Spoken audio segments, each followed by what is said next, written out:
On this episode of the Rock Down South podcast, we sit down with Steve Brown of rock bands TRIXTER and Tokyo Motor Fist. We talk about his new Tokyo Motor Fist album, how he filled in on guitar for Def Leppard with 24 hours notice, his friendship with Eddie Van Halen, and much, much more. We hope you all enjoy. Let's go.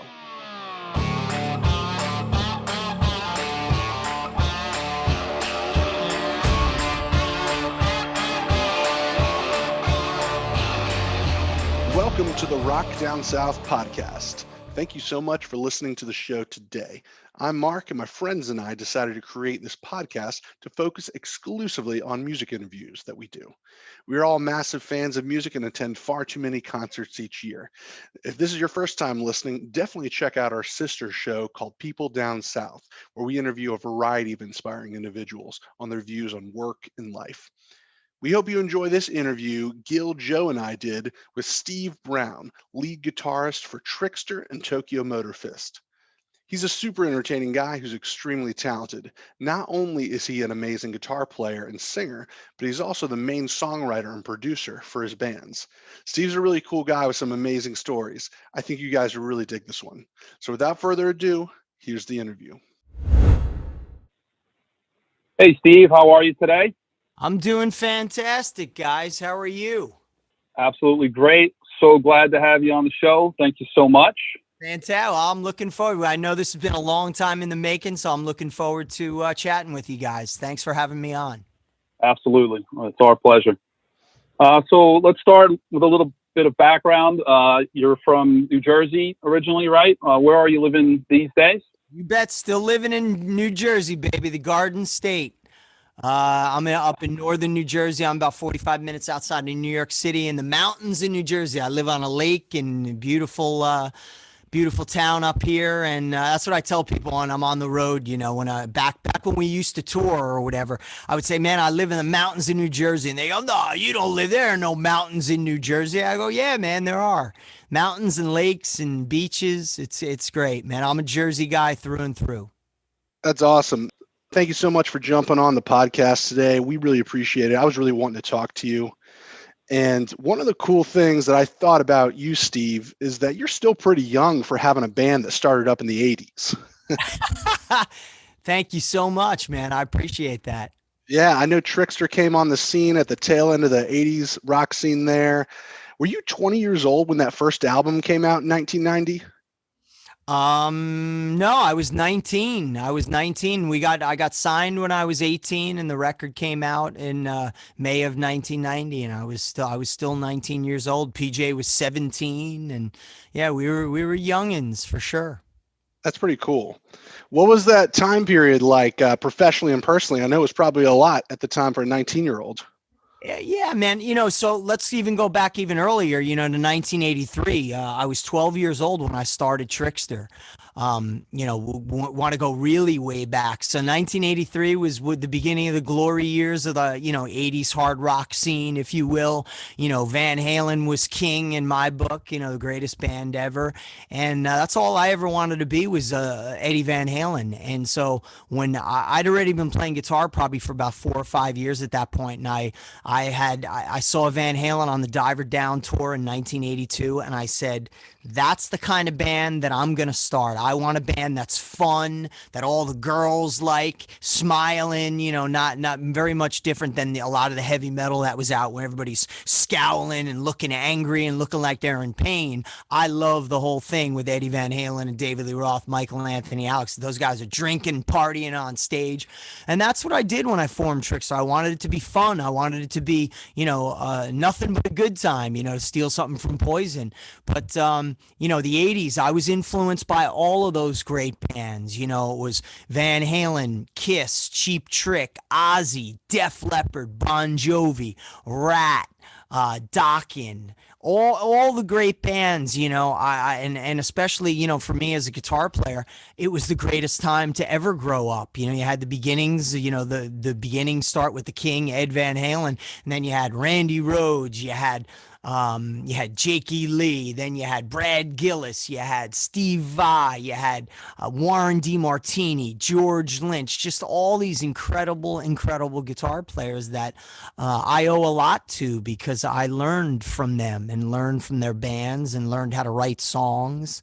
And it was just a magical time, man. All the stuff you hear about the 80s, and especially the people who, lived it. And though I was young, I didn't really get into the, let's say, Motley Crue style partying at 12 or 13 years old. But I was there, seeing the concerts, seeing Van Halen, seeing, Dio, seeing Kiss at the we used to go to the Meadowlands Arena, which is our hometown arena here in New Jersey, and see whatever bands. And it was just a magical time, it was the greatest. And, I miss it, and but it was just one of those. It was the 80s is what shaped everything that TRIXTER was, and we were part of it. And by 1986, 87, we really started making a lot of noise on the scene, and we became one of the biggest bands in the area. And sure enough, managers and record labels started knocking on our door. And in May of 1989, we got signed to Mechanic MCA Records. And then our record came out a year later in May of 1990, and the rest is history. I love all those bands you talked about. And you guys came on the scene, and you had a couple of hit records, sold a lot of copies. But then grunge hit. What was that time like when grunge hit, and how did that impact your band? Well, I mean, it impacted the whole scene in general, whether it was TRIXTER, Def Leppard, Motley Crue. We all kind of, that style of music was passé now, and as we know, time has shown us any style of music or any sort of fad, if you will, whether it's some sort of toy or clothing, once something gets so big and so overblown, the bubble's going to burst, and that's what happens. But with TRIXTER, all I know from my experience, and PJ will probably say the same thing, we were just happy and blessed to be a part of it at all. And we got to tour the world, and we sold over 1 million records. Now we're worldwide, over 3 million records. And, like I say, and I say it with all the love in my heart, that we got to live the rock and roll dream, and every dream that I ever had came true 100 times over because of it. So, would I have liked it to be a little bit, more time? Like, if I say it all the time, man, I wish we came out in 1987. We would have had a little bit more of that wave. But you know what? At the end of the day, guys, we were just lucky and happy enough that we were able to get on the wave and ride a little bit of it, if you know what I mean. That's great. So as you did get bigger, you got on with some big bands that you toured with. What was your favorite band to tour with, or maybe favorite story in those days as you were traveling? Yeah, man. I mean, all of it was just so great. It was living the rock and roll dream, as I said before. All of the bands that we toured with, our first tour was with Stryper in September of 1990. Then we went out on tour with Don Dokken. Then we went out on tour. Our first arena tour was with Poison. And that was extra special because when we started TRIXTER, all we wanted to do was play arenas like Van Halen and Bon Jovi and Def Leppard. That's all we wanted to be. We didn't even care about making records. It was like our goal when we started the band was all we want to do is play the Meadowlands Arena, again, our hometown arena in New Jersey. And so when we finally got to that point, we're playing with Poison, 1 in a Million was number 1 on MTV for weeks already. Our first hit was Give It To Me Good, and we owned MTV from, October of 1990 through May of 1991. I mean, the videos, the hits that we had with Give It To Me Good, 1 in a Million, Surrender, the numbers speak for themselves. Give It To Me Good was number 1 on MTV for 13 weeks straight. 1 in a Million was number 1 for 8 weeks straight, and Surrender was number 1 for 2 weeks straight. So when we were on tour, when we finally got to that first arena, it was in Muskegon, Michigan. We were able to go in like the night before. So we pulled like the whole Rocky sort of thing where Rocky, you remember when he went to the arena to check out the, empty arena and kind of get his wits together. That's what we did, man. And it was just it was a surreal moment to know that tomorrow night we're going to play in front of 10,000 people. This is the dream realized. Forget about the number 1 videos on MTV. Forget that we're selling 20,000 records a week. All we ever wanted to do for me personally, when I started Trickster, was to play arenas, and here we are. And we went out that night. It was February. I don't remember the exact date, but we went out there and kicked ass. Our first arena show went out without a hiccup. Sound was great. We were great. And it was like it was meant to be. It was like God was looking down on us and said, here you go, guys. Now's your time. You're going to have a great arena career. And then that went on to, from there, we went out with Poison for 2 weeks playing arenas. And then we went out with the Scorpions playing every major arena in North America for the next 6 months. And that was pretty incredible, to say the least. And with the Scorpions tour, we were blessed to be on that tour because those guys were an arena band for 25 years, and they built it up to where we were doing multiple nights in some cities. We played 2 nights in LA, we played 2 nights in Oakland, multiple nights. And the really cool thing with Trickster was we weren't one of these bands that had to buy onto a tour like a lot of bands did at the time and still do, to where their record company pays the headlining band. We were asked to be on that tour because we were selling a lot of records. We were a hit at the time. And we meant something to that tour, to where we were selling a lot of merchandise and we were helping the Scorpions sell a lot of tickets. So that really meant something in the sense of the business, that Trickster wasn't this sort of, how we were kind of pigeonholed. They were calling us the new kids on the block of rock. Whatever you want to call us, that's cool. I don't care. But at the end of the day, Trickster was a real touring, money-making machine like the big boys. And that means a lot to me. That's so cool. And so here I want to change things up a little bit.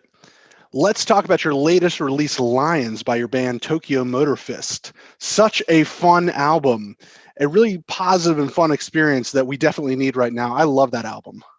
Thank you very much, man. Yeah, you hit the nail on the head with that, with the kind of record that the world needs right now. And a lot of the lyric subject matter that I wrote, I wrote the songs probably started 1.5 years ago. So the songs, especially the title track, Lions, really, it's extra special to me. And I think it's extra special to the guys in the band, Ted Poley on vocals, Greg Smith on bass guitar, and Chuck Berge on drums. But getting back to the record, I think we made the rock and roll record of the year. That's for sure. And I couldn't be happier with the way it came out. Yeah, Steve, I got to say, one thing about your records is there's no duds on them. Every song, you can listen to them all, and they're all good, and they all sound great. And they got a lot of energy, and it brings back the fun in music, I think, which is nice. I agree with you, man. And that's always, I'm glad you brought that up about there's no sort of throwaway tracks. And, and that goes back to me being a kid, in the sense that I'm still, though we're living in this digital streaming age and, one song, one video, I'm still an album guy. I still have all my vinyl albums from when I was a kid. I still buy vinyl albums. I still love that experience. And I think a lot of, fans listening to this podcast, and probably you guys do too, getting physical product, whether it's a CD or getting a vinyl record now, because vinyl's so big. But that experience of opening up the record, looking at the artwork, reading the credits, reading the lyrics, and listening to the record. So I believe that every song counts. There's no room, and I think the fans deserve it. And, not to be selfish, but I, as an artist and as a songwriter, I want every song. That's how much I still care. Though I'm not making a lot of money making these records, I still put 1,000% into everything that I do. So I got to tell you something interesting. I'm a little bit younger than Gil and Joe over here. So I was born in '88. I did not grow up listening to Trickster or even '80s rock. Yeah. I really became a fan of that kind of music in high school and college, really when it wasn't popular. So it was just a few years ago that I actually started listening to Trickster and Tokyo Motor Fist. And having said that, and I'm not just saying this to flatter you, but I really do think this Tokyo Motor Fist album is the best thing that you guys have done. And this comes from me just, listening to stuff, not what the radio told me, but I really think it's the best thing that you guys have done so far. Well, I've been saying that for a while. It's certainly, hey man, I just turned 50 years old in July, and, you know, after 30 years of making records, I still strive every time I make a record, whether it's for me or if I'm producing for somebody. I just produced and engineered 2 tracks for PJ Farley's new record. You know, he's my bass player in TRIXTER, my best friend in the world. He's got a great new record out. No matter what it is that I do, I put everything I have into it. You know what I mean? But this record, something extra special happened, you know, to where the material just kind of it all worked. You know what I mean? And I just feel that the songs, the playing, the singing, the writing, everything is at the best, at the top notch level. And, you know, every couple years, you know, my friend Dennis DeYoung from Styx, and, you know, he played keyboards on the title track Lions. And you know, Dennis has been making records a lot longer than I have, but he told me, you know, when we were talking about it, he said, Steve, you make records and you write songs. He said, but every once in a while, you write something that is a cut above all your other stuff. And whether it becomes a hit or not is a different story.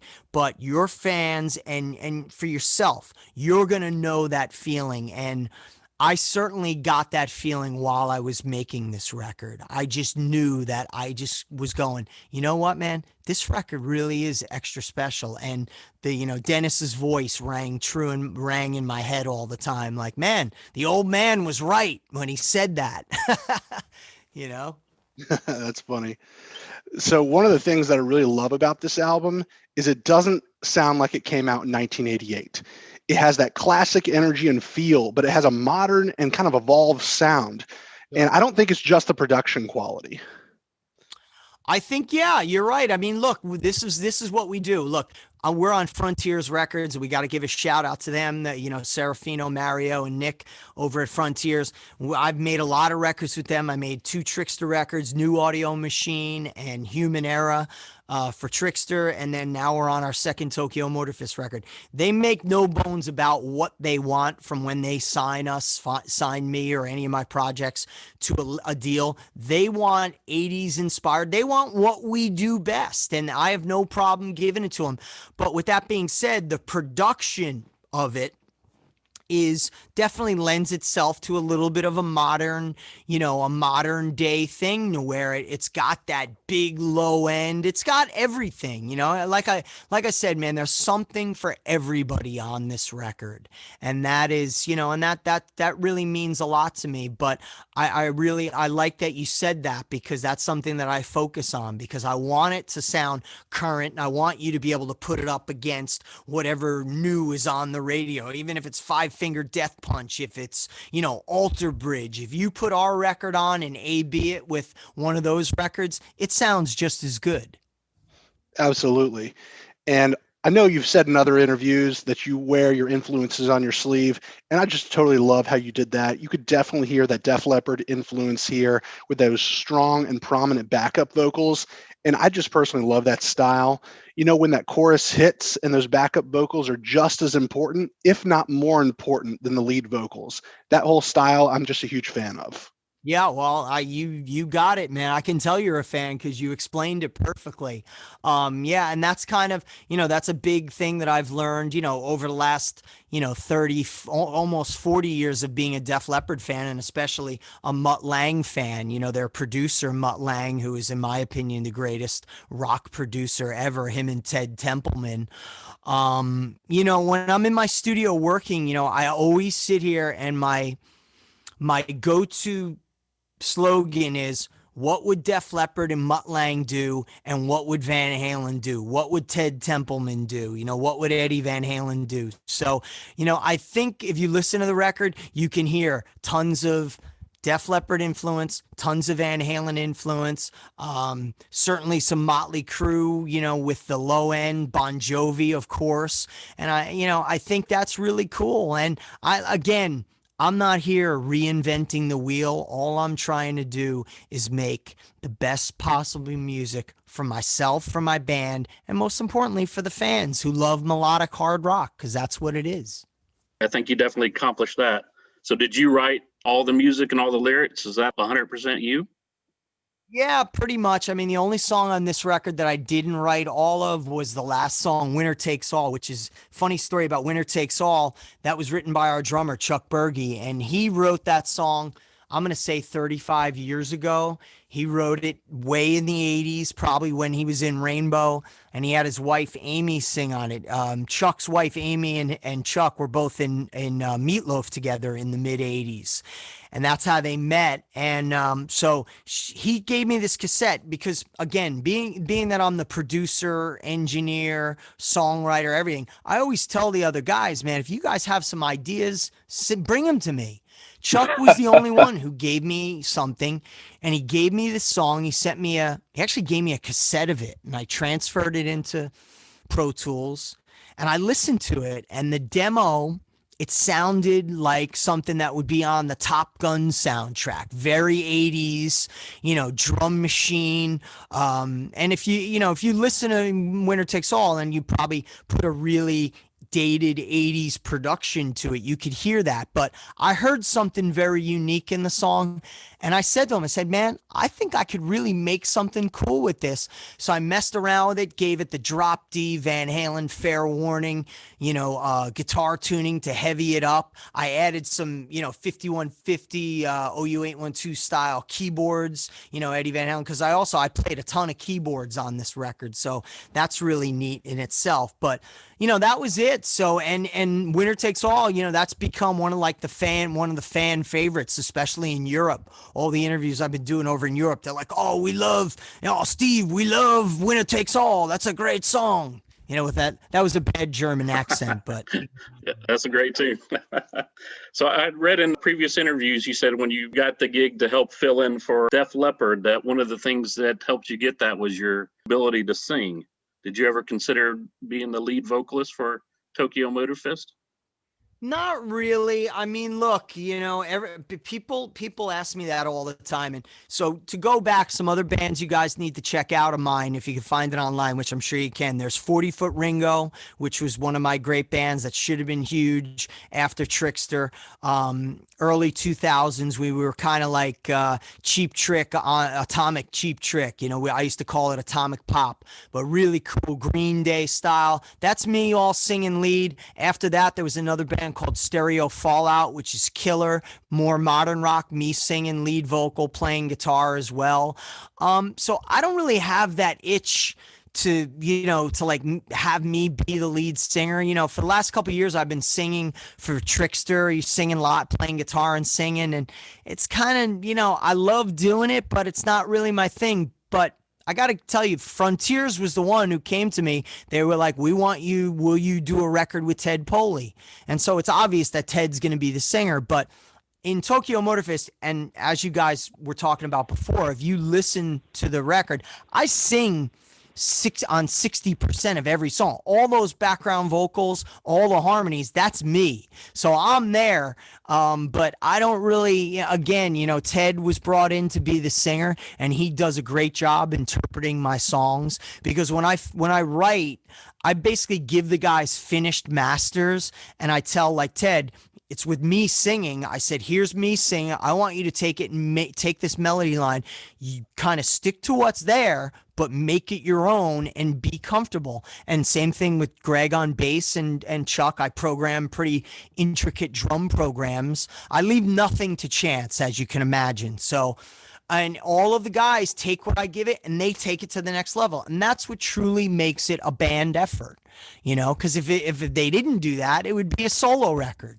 So, but I get don't get me wrong, man. I love singing, and maybe within the next 10 years, I might actually do the first official Steve Brown solo record, and maybe do that. I really don't know, but creatively, man, my plate is always full, and I don't need to be the lead singer to get my pat on the back, if you know what I mean. Gotcha.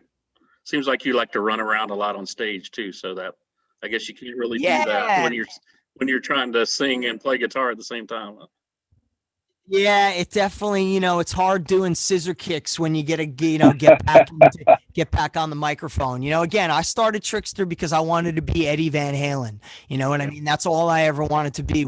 And then as time get on, but to go to that, so I wanted to be Eddie Van Halen, but when I really got into Bon Jovi, like around 1985, first time I saw Bon Jovi open for Rat, and I saw Richie Sambora live, and he was the one who really inspired me to become a singer, because I was like, this dude could play guitar great. He looks great. He kind of had the Van Halen thing at the time, but I heard him sing and I was like, holy shit, this dude sings like, Paul Rogers meets Paul Stanley. I mean, Richie, of course, as we all know, Richie is such a better singer than John ever was, and such an integral part of the Bon Jovi sound. But Richie was the guy that really encouraged me to sing and really to become like a lead singer. And then so fast forward to 2013 when I got the call from Def Leppard, from Phil Collin when Vivian was diagnosed with cancer. Phil and I had already been friends for 15 years at that point. And Phil was a huge fan of all my bands after TRIXTER when I was singing. There's another band called Throwing Rocks. There's a band called Soaked, which Phil and Joe loved. Phil and Joe loved for. So when Vivian got sick, they were like, we got to get a guy who can sing all of Vivian's parts, because Vivian does the high Mutt Lange stuff. And Phil was immediately like, I got the guy. It's Steve. You know him. I mean, I've known Joe, Sav, and Rick and Vivian for over 30 years. I've known those guys. So it was easy. They're like family to me. But it was my vocals that ultimately got me that gig. So the lesson here for all the guitar players out there, all you young guitar players, and I say this all the time, and it's so important. Guys, stop learning sweet picking and learn how to sing. Learn how to sing, because you'll always get the gig before somebody else if you can sing. Great advice. So jumping into a more personal question, I know you mentioned that you were married and, have kids. What's it like having a family and also being a rock musician that goes on the road? Let's see, look, this is what my wife and I have been together for 28 years, and she's been there through everything with me, and she knows what it's all about. We've never had a problem, and I love my family. I love my daughters, and that's it. This is what I've done, and they, there's never been an issue with it. This is where they know when daddy's gets a call and he's got to go on tour. This is the way it goes, and certainly when daddy brings home a nice big paycheck, they love that. You've touched on influences and a little bit about your writing process. Is there anything else you wanted to color in, maybe for younger generation and aspiring folks? You just gave some advice on being a singer. Is there anything else about actually writing and sitting down the creative process? Well, I mean, look, the most important thing of being in a rock band, and let's just go with that, is songs. You got to have great songs. And no matter what anybody ever wants to say about TRIXTER, like listen to the first record. We were kids. We never made a record before. Our producer, we were kind of like the Bad News Bears. We had a young producing team. We were on a new label. So our record was rough around the edges, but the songs were great.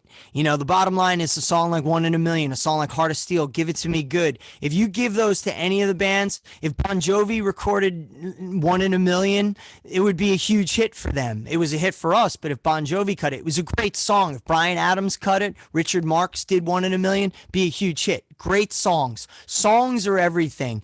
And, it's funny that you brought that up, because, I've been doing a lot of interviews talking about Eddie Van Halen, who passed away, my good friend. And one of the greatest things that I keep hearing, and Eddie Trunk was the guy who brought this up, my other good friend, and he said, we wouldn't be having this conversation about Eddie Van Halen if it weren't for those songs that he wrote. Forget about the great, how he revolutionized shred guitar playing and the tapping and the, all the unique and unreal things that he did.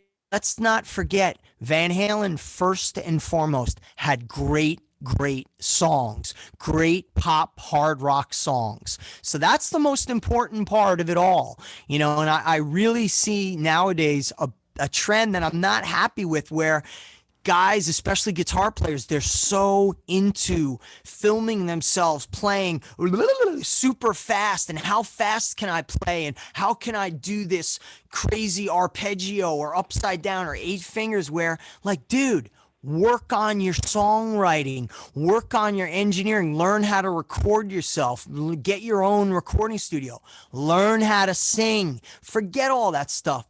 But most importantly, songwriting. And that was something that I learned early on. And I learned that from my old friend John Bon Jovi and Snake and Rachel from Skid Row. You know, those are the guys who were huge influences on me when I was a kid. And they were always like, dude, you got to keep writing. You got to keep writing. Write with other people. Hone your craft. Write hit songs. And that's I think probably one of the most important pieces of advice I could give to any young musician out there. You know, all of it is part of the puzzle, but great songs are the most important thing. Great songs, you got to have an image, you got to look good, stay in shape, be the best you can be. But all of those elements, singing, playing, being able to engineer and produce yourself. I've had a studio in my house for 27 years, and it's the greatest single investment I ever made in my life. And again, it's all based around songs, because I never felt, working with other engineers and producers, they could get my sound the way I wanted it in my head. So I was like, I have to have my own studio, very much like Eddie Van Halen with 5150. You know, and it's funny, I joked when I built my studio back in 1993, I saw Eddie on that tour, and I told him I was building my studio, and he goes, "Oh, what are you building? You building like a demo studio?" And I go, "No, man, I'm building a studio like you, man." I said, "You got 5150, and I said, I renamed my studio. It's called 6160. And he goes, and he started cracking up, and he goes, "What does 6160 mean?" And I go, "I don't know, dude, but it sounds cool, right?" And we both laughed about it. And, you know, again, it was, you know, that, you know, his on me is way beyond just guitar playing. And I think that's, you know, that's the thing we can all take away from it, you know, that great music lives on forever. I don't think super fast guitar players are going to be remembered 100 years from now, but great songs will always be remembered. I think you're spot on right there, Steve. I really do. So what is something about you or any of your bands that most people get wrong or don't know? I don't think anybody gets anything wrong, you know. I think it's pretty self-explanatory. I think the only thing that I try to stick up for with TRIXTER is the honesty of it all, in the fact that we were very much just, TRIXTER was everything we ever wanted to be. We didn't conjure up anything, and our image was real. You know what I mean? The whole thing that, and I think that was one of the coolest things about TRIXTER that separated us from the rest of, let's say, the 80s hard rock guys. And my friends that were in Warrant or Poison, I love those bands. But if you see TRIXTER Give It To Me Good and you see their videos, it's way different. We were something unique. We were young, of course. We had a youthful energy that the kids and the rock fans gravitated to because it was unique. We were wearing flannel shirts and jeans, riding, you know, dirt bikes and quads, when other guys were wearing spandex and leather pants, riding Harley Davidsons. You know, they were hanging out at the Rainbow Bar and Grill, and we were hanging out at the Suburban Diner in Paramus, New Jersey. So, you know, it was just one of those things. But I just think that people need to understand, you know, where the honesty. And I think anybody that has researched myself, you know, as far as my upbringing, and being that I've been playing guitar since 1978 after discovering Kiss and Van Halen, it's all I ever wanted to do.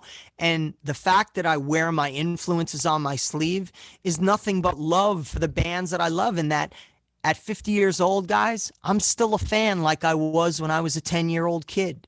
I was telling you before, man, I still collect rock magazines. I still collect rock memorabilia. You know, I talk to guys, you know, John Five, from, you know, Rob Zombie, David Lee Roth, the great John Five. Yeah. He's a huge Kiss fan. Him and I trade stuff. He's got that Instagram Knights in Satan's Service. He's got one of the biggest Kiss collections ever.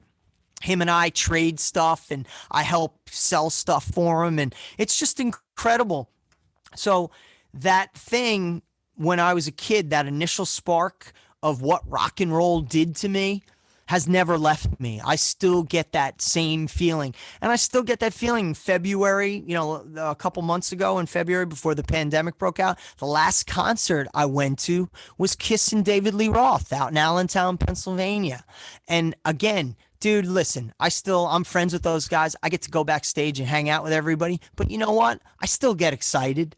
And I still, when I come home and I get a picture of me and Gene Simmons, I still feel like that little kid, like, I can't believe this, that I get to hang out with these guys and I get to call these guys my friends. But it's, again, I'm blessed 100 times over, and it's a rock and roll life that dreams are made of, and I'm living it, not only for me, but for everybody else. And I hope for, doing this interview, you guys get to experience some of it from my mouth. That's awesome. I follow that Instagram, John Five's Instagram. I think that's great. And we've seen him recently here in Atlanta too. What was it like playing with Rock of Ages on Broadway? That was one of the coolest experiences of my life, guys. Being on Broadway, New York City, it was in December. So it was Christmas time in New York City, 2014. It was right when I got back from doing my first set of shows with Def Leppard.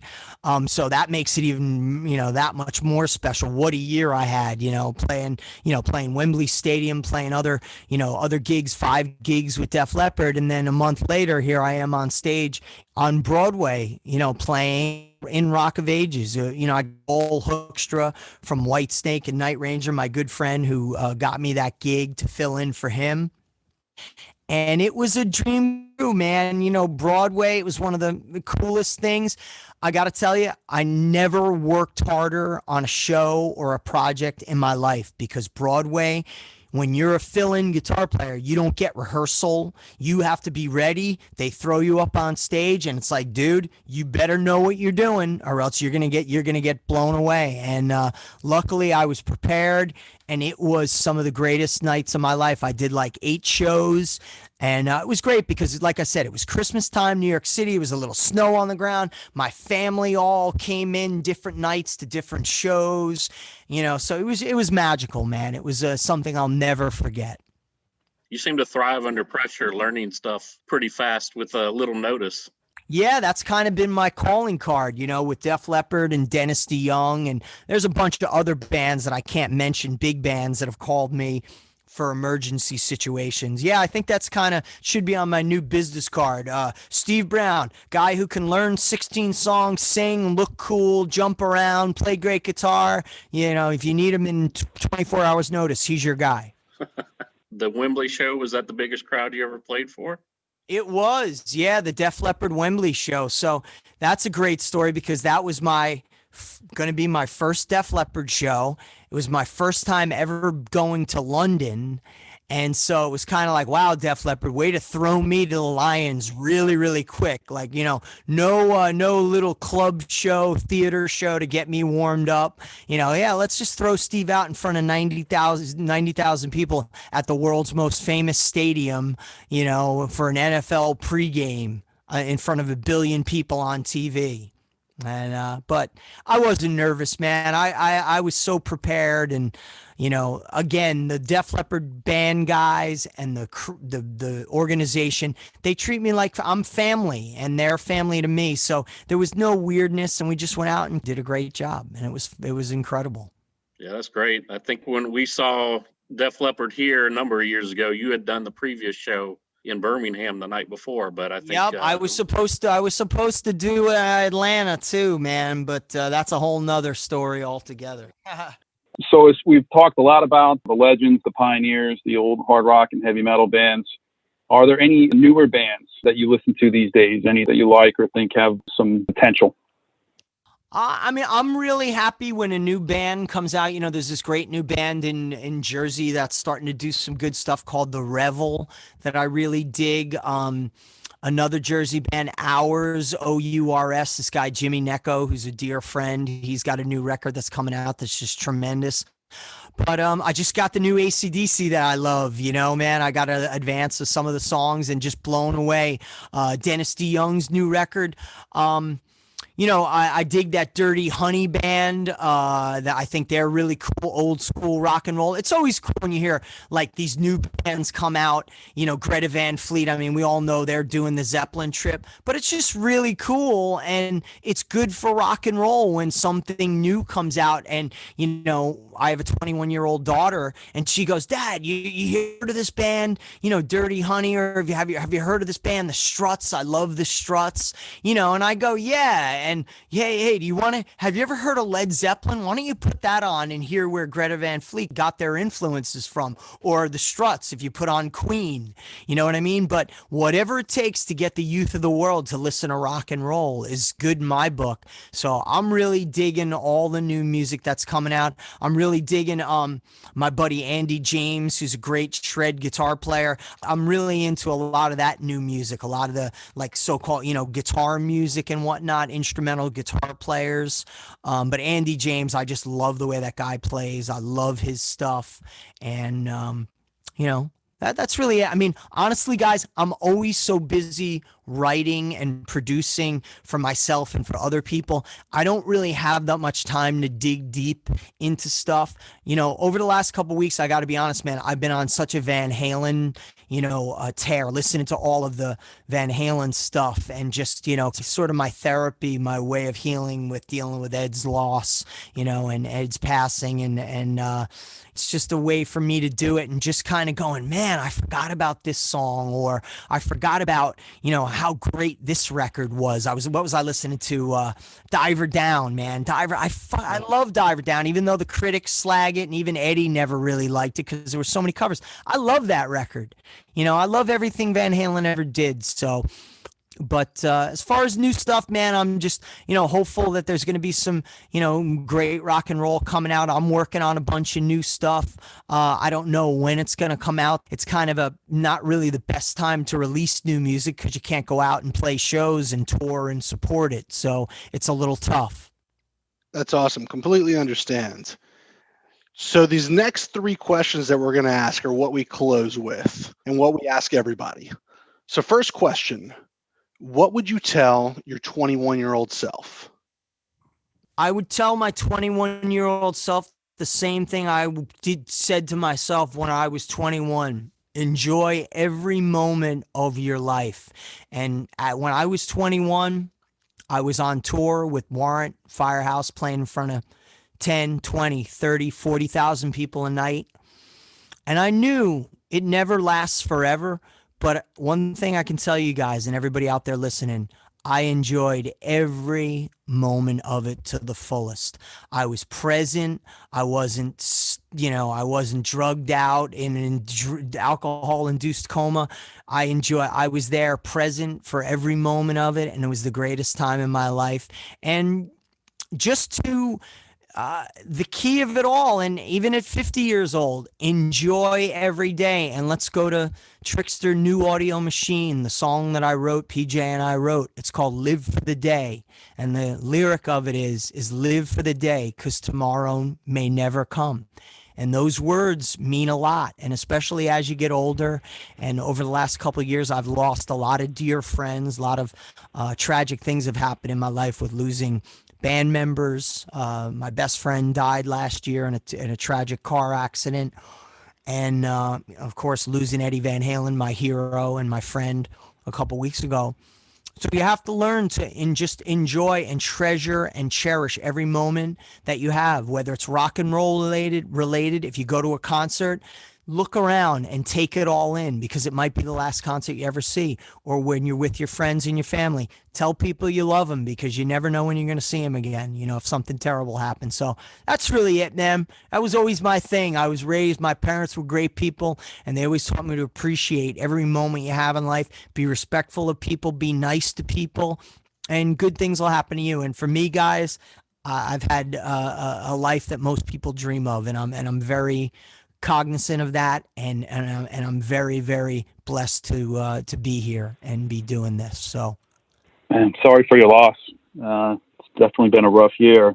It's It's been the last 2 years have been, yeah, it's been rough, but you get on, and that's, you guys know, man, that's the way life goes. You got to deal with it. And the key thing that I've always done, no matter what happens, dude, we're going to see all of our loved ones who have gone on to the next life. We're going to see them all on the other side, and the other side's going to be even better than this. So I'm not worried about that in any way. I know my bros are looking down. I know Ed Van Halen's looking down, smiling on everybody, saying, you know what, you're all going to be just fine. And when you come up here, we're going to have one hell of a party. Just can't even imagine. It's going to be awesome. With Ed Van Halen passing away, I feel like I lost a part of me. He was the reason when I was 9 years old that I started playing guitar, and he was the reason that I did everything. Again, what I said, everything I do, I go, what would Eddie Van Halen do? Is this good enough? Like when I was doing that song Youngblood, the first song on Tokyo Motor Fist, the new record, very much inspired by Eddie. And I was like, as soon as I wrote that and I got it down and I listened back to it, I go, man, I think Halen would dig this. And that means a lot to me. So not to shift the vibe, there's always our number 2 question. So I'm going to ask it anyway. What are you drinking lately? What am I? Well, hey, this is a good one, man. I am celebrating 19 months of sobriety right now. Fantastic. Yeah, dude. So I'm drinking. What am I drinking right now? I'm drinking water with lemon. All right. Good for you. Yeah, thank you, bro. I certainly, again, I lived the rock and roll life and the partying life for the better part of 30 plus years. And it finally was taking a serious toll on me. And I just woke up one day, and for the greater good of my family, taking care of my family, taking care of myself and everybody around me, I made a decision where I said, you know what? I've lived this crazy rock and roll life, and, I wasn't Nikki Sixx or Slash, but, I was definitely hitting the bottle way too hard, and I finally had to put an end to it. And it's been the greatest thing that I've ever done, because as much as I enjoyed partying and living that life, I'm enjoying the sober life as much. And the best part is, man, I wake up every day feeling like, again, I feel like that 12-year-old kid, waking up every day, putting on Van Halen 1, getting a shot of rock and roll, going, what am I going to do today? And what do I want to do? And you know what? I feel great. So let's do this. And so that's it, man. Yeah, I'm drinking a lot of flavored seltzers. Maybe that's why the new stuff is so freaking good, man. Well, man, yeah. I got to definitely attribute it to it, because, yeah, I made, most of the record was right when I started getting sober, and it's just been a great journey, man. And, anybody out there, if you're feeling like you're, you feel like you got a problem, I can guarantee you this: if you do 60 days, 90 days of non-drinking or smoking, whatever you do, I guarantee your life will be better, and give it a shot, because for me, it's been one of the best things I've ever done. That's great words of advice. So we know you're a Jersey guy, but you're on the Rock Down South podcast. Is there anything about the South that you like? I certainly love the weather. You guys are in Atlanta. I love hot Atlanta. I love the girls. I love the accents. I love the people. I got a good friend of mine down there, this guy Jason Dozer, Metalworks. He makes these great mic stands. I was just talking to him the other day, but I love the South, man. I love the warm weather. I love the trees. I just love it, man. I love the architecture. I love the food, but most of all, I love the people. The South is big rock and rollers. So we've always had some of the greatest gigs we ever had with TRIXTER, with Def Leppard. All the bands I ever play with have been down South. So, you guys are near and dear to my heart always. Dozier is he's in the Def Leppard tribute band here. Yeah, well, he's got a bunch of them, man. He's got a Van Halen tribute. He's Led Zeppelin, and he's killer. Yeah. We see him all the time at shows. Yeah, we do. Oh, cool, man. And my other good buddies, I'm really good buds with the Fozzy guys, Rich Ward, Frank, and Billy Gray from Fozzy. Chris Jericho is one of my best friends. So, those guys are, Atlanta. They're Atlanta based. Stuck Mojo, man. How can you forget those guys? Yeah, Stuck Mojo. Yeah. Fozzy's trying to do a cruise. I think it's already planned. Yeah, well, I played it. I did the one last year. I was on it. Yeah, Chris has a great cruise. His rock and wrestling cruise. And rock and wrestling, yeah, that's it. Yeah. Rock and wrestling Rager at Sea, Chris Jericho. So, yeah, man. So that's it, bro. But I do. I love the South, and it's going to be a while, but I'm really looking forward to finally getting back out on the road. We are too. Hey, thank you so much, Steve, for being a part of the podcast today. Where can people find and connect with you online? And what do you have in the works that people should know about? You can find me on Instagram and Twitter, Steve Brown Rocks. You can find me on, TRIXTER Rocks on Facebook, the TRIXTER site. I take care of that. And I'm working on a bunch of different things. I mean, right now I'm still promoting the Tokyo Motor Fist record. I've been doing a ton of studio work. I've been doing a lot of cataloging, let's say transferring the old analog tapes into digital, doing all that. And again, I got a bunch of new projects that are, that are kind of years away. We got the 30th anniversary of the second TRIXTER record here. So I'm doing a remaster reissue of that. That's going to come out in 2022. But right now I'm just, I'm actually writing a bunch of songs that I'm going to be pitching. I got a killer country song that I'm hopefully going to get covered by one of the big Nashville cats that I'm really looking forward to getting out there for 2021. And, hopefully probably late 2021, I'll be honest with you, I'll probably start working on a new Tokyo Motor Fist record. Thank you so much for listening to the show. We hope you guys enjoyed this episode. We had a fantastic time chatting with Steve and can't wait to see him in concert in the future. Make sure you check out the new album Lions by Tokyo Motor Fist and follow Steve on social media. All links can be found at rockdownsouth.com. And as always, the views and opinions expressed by our guests on the podcast are theirs and don't necessarily reflect our own. We are your hosts, Mark, Joe, and Gil, and you have been listening to the Rock Down South podcast. See y'all next time.